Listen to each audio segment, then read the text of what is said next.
तो हेलो दोस्तों। तो आज हम बात करने वाले हैं एक ऐसी कहानी जो 800 साल से छुपी है।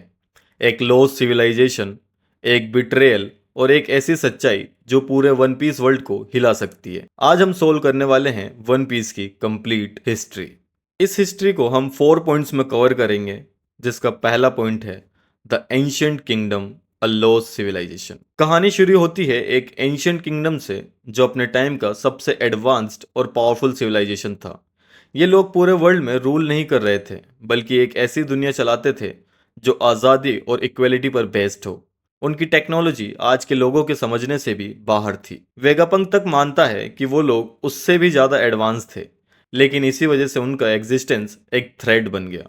उन्होंने एक ऐसी चीज़ बनाई जो कभी ना कभी सच्चाई सामने ला सके, जैसे पॉनिग्लिप्स, और शायद डीक्लेंस भी इसी किंगडम से आए थे, जिसे वर्ल्ड गवर्नमेंट ने मिटा दिया। सेकेंड पॉइंट है the great war and the birth of world government. फिर आती है द ग्रेट वॉर।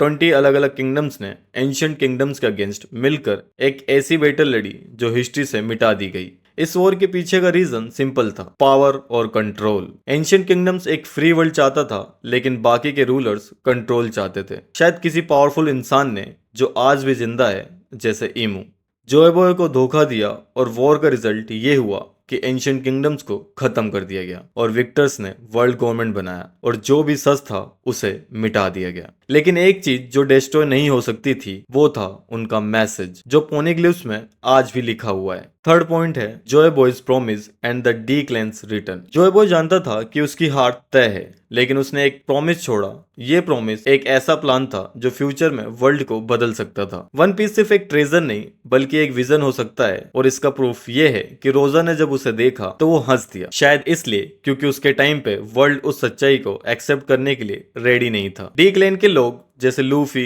रोजर और लोज सब उनकी विल को कैरी कर रहे थे, जो एक नया एरा ला सकती है। पोसाइडन यानी शिराहोशी और सी किंग्स भी जोए का इंतजार कर रहे हैं, जो ये दिखाता है कि फाइनल वॉर में समुंदर भी एक बड़ा रोल प्ले करने वाला है। फोर्थ पॉइंट है the final war and the ultimate change. अब सब कुछ फाइनल मोमेंट की तरफ जा रहा है। लूफी सिर्फ पायरेट किंग बनने के लिए नहीं, बल्कि एक नया सिस्टम लाने के लिए लड़ रहा है। सब ऑप्रेस्ड रेसेस, फिशमैन, जायंट्स और रेवोल्यूशनरीज एक साथ आएंगे सेलेस्टियल ड्रैगन्स और इमू के खिलाफ। शायद सबसे बड़ा मूवमेंट तब आएगा जब रेड लाइन्स को तोड़ दिया जाएगा, जो सारी सीज को अलग अलग रखता है। अगर ये तोड़ दिया जाए तो दुनिया लिटरली एक हो जाएगी। ये वन पीस का एक फिजिकल मीनिंग भी हो सकता है। ओडा ने खुद कहा है कि वन पीस एक रियल चीज है। इसका मतलब सिर्फ एक फिलोसॉफी नहीं, बल्कि एक फिजिकल ट्रेजर भी हो सकता है जो वर्ल्ड को यूनाइट कर सके। सब कुछ इसी मूवमेंट के लिए बिल्ड हो रहा है। वर्ल्ड सेंचुरी में टेरेनी शुरू हुई थी। ग्रेट पायरेट एरा ने जोए बॉय की विल को जगाया, और फाइनल वॉर एक नया वर्ल्ड ऑर्डर लाएगा। लूफी सिर्फ एक पायरेट किंग नहीं बनेगा, बल्कि एक न्यू एज का लीडर होगा जो जोए बॉय का